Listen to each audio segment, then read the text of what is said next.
Back here on the Coach's Show, time to talk some Eagleville football on the segment brought to you by Little Caesars Pizza with 4 Murfreesboro locations. Murfreesboro's Memorial Boulevard, Warrior Drive, South Rutherford Boulevard, Old Fort Parkway. Hot and ready pizza from Little Caesars. Floyd Walker joins us here this morning. Took on the Tennessee Heat. Coach, good morning. Hey, good morning, man. Good morning. Appreciate y'all having us on today. Yeah, it's like everybody's trying to fly the coop today. What's happening? I ain't flying nowhere today. Okay? I'm trying to fly low. That's what I'm trying to do. I'm trying to fly low. I understand that. Fall break week, it's kind of the week leading up to fall. I don't care if you give somebody 2 days off, they want 3. If you give them a week off, they want, another week. I mean, it just happens that way. So did you have to deal with any weird things this week? No, not really. I think we were pretty good. We about the most challenging thing we had yesterday or this week was we did our school-wide fundraiser, one and done on Friday, which is a great event for all the kids and for the community to come out and have pizza and drinks and everything. So, but other than that, it was pretty much a normal week for us. And Tennessee Heat, you win that game 35-0 last night, and I guess I've had more people ask me about your opponent this week and Blackman's Pure Academy. So, teams that we're not accustomed to. And it probably came from the two Kreiskys. Since they're getting ready for the Kreisky Bowl, all right, they got to try to take shots at us. But Tennessee Heat is a homeschool team that we came across through our track program and track season. And the thing about those young men is that, they enjoy playing football.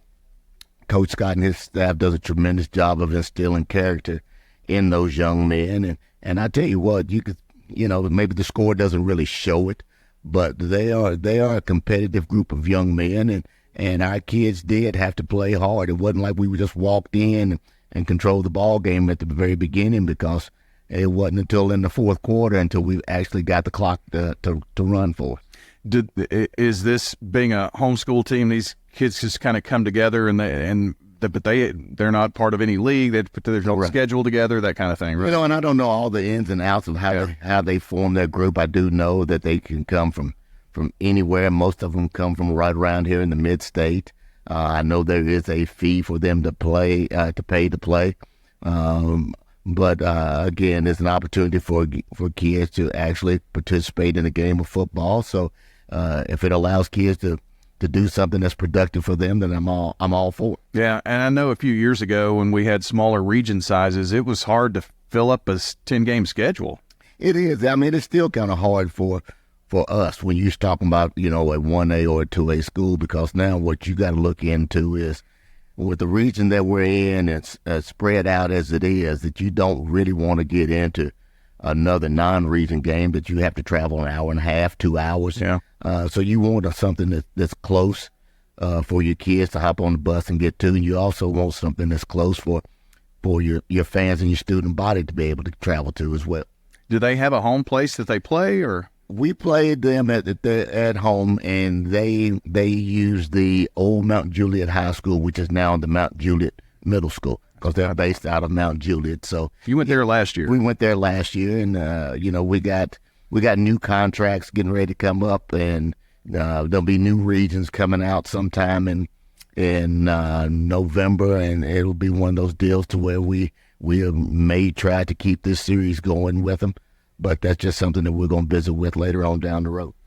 Again, 35-0 the victory last night, and Marshall Fields had a pretty good night for you. 4 carries, 56 yards, a couple of receptions for almost 40 yards, and a TD, had an interception, so he was kind of all over the field. Marshall did a good job last night. I was happy for the success that he had last night. He put some nice plays together, and I was really happy. He's got an interception.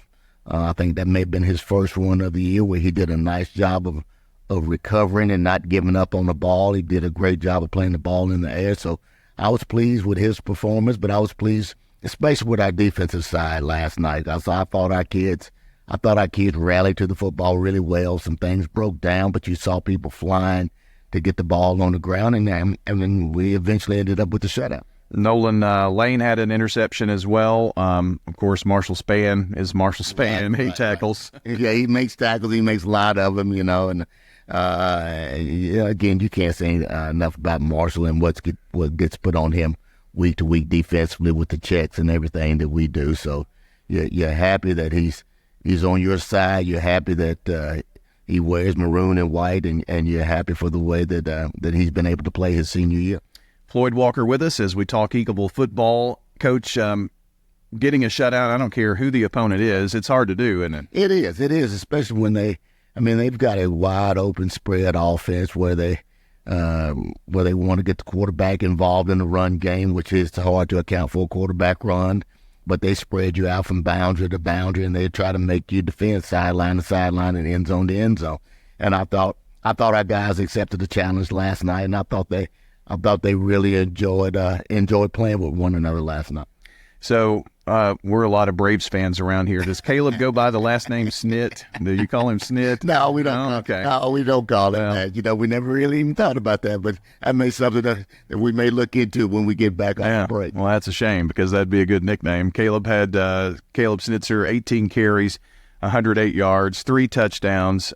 Just a great night for that young man once again, and he's kind of the part of the engine that he's the combustion part. Oh, yeah, he really is. And what you got to remember also is that he plays, he plays every snap defensively as well. He's pretty much on every special team that we do, I think, except for kickoff return. He plays a lot of snaps, and there's a lot that we put on his shoulders this year, and he's really done a super, super job. And I know I say it every week. He's done a super job of handling it because he knows he's going to get the ball anywhere between 15 and 20 times a game, and he hadn't flinched. So we're super proud of him and his performance so far. So you get the win going into fall break. Crowd pretty good last night too. It was. I tell you what, it was a pleasant surprise. I thought Tennessee Heat brought a decent group with them, but our community showed up even though it was a fall break weekend. From my understanding was we had a great student section. We had a lot of parents, a lot of Eagleville community members there. So it was another good night for Eagleville football. You don't get to see and pay attention to much of that stuff. No, I really don't.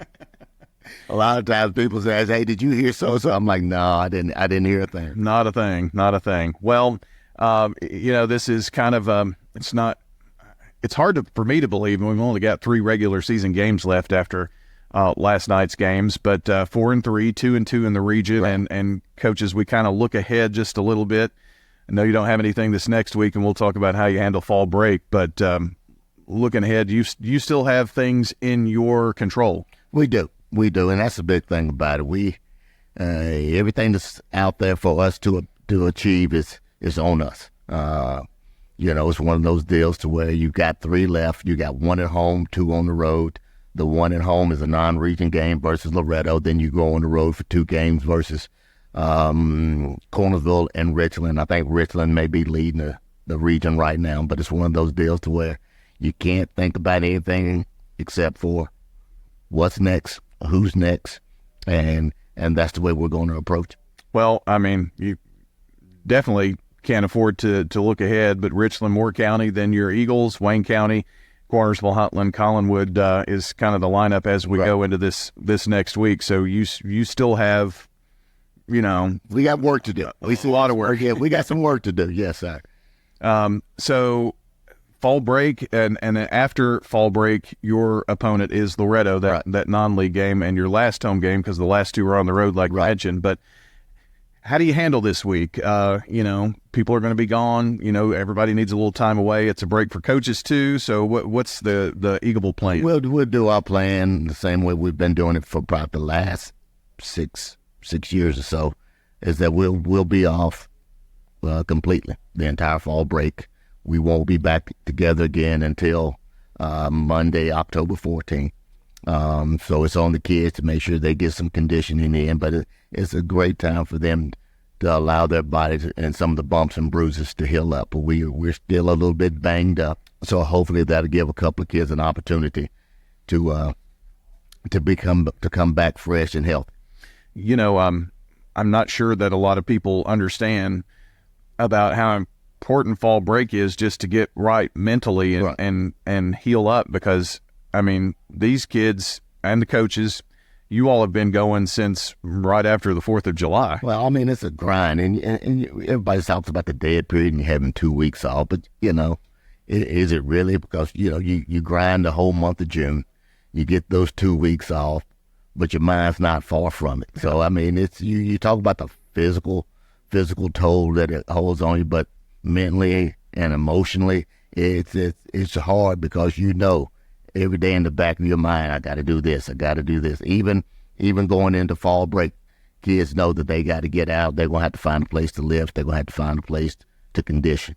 So it's in the back of your mind constantly. So it wears on you a little bit mentally, and hopefully we can respond and we can accept that challenge too. Well, and I guess you have to reintroduce yourself to your lovely wife here for a few days. Yeah. Mama. I told her, I said, yeah, whatever you want to do, I'm in. So this will be her week. Well, I can just picture you now, Floyd, with a hammer in your hand, and taking the garbage out. No, none of that. No, hey, let me tell you, I have a super wife because she don't mind hopping on the zero turn and cutting the grass, okay? So I'm good with that. I got to do some weed eating today, but then she loves the beach, so she knows that, this time of year she'll get a couple of days down at the beach. I don't need a suntan, so, this is one of those, honey, yes, okay, we're going. I understand. Well, just to even spend a few hours not thinking, about what's the next thing, because I know I'm probably wired close to a coach. I can't turn the brain off sometimes, and you probably are the same way. Yeah, so. I won't turn it off.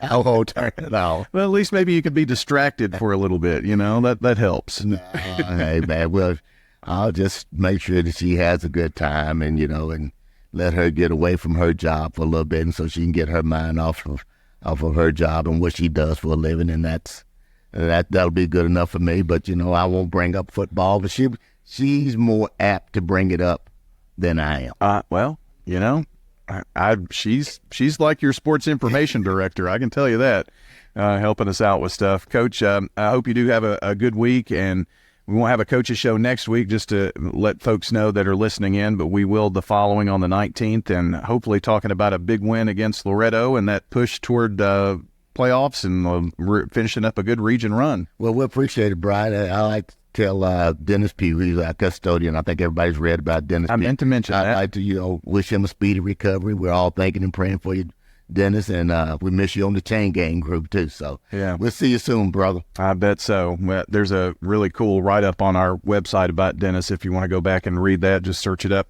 on the website. Floyd Walker joining us on the Coaches Show, brought to you by Prentice Allsup Heating and Air, family owned and operated since 1977. Get the best service with Prentice Allsup Heating and Air online at PrenticeAllsup.com.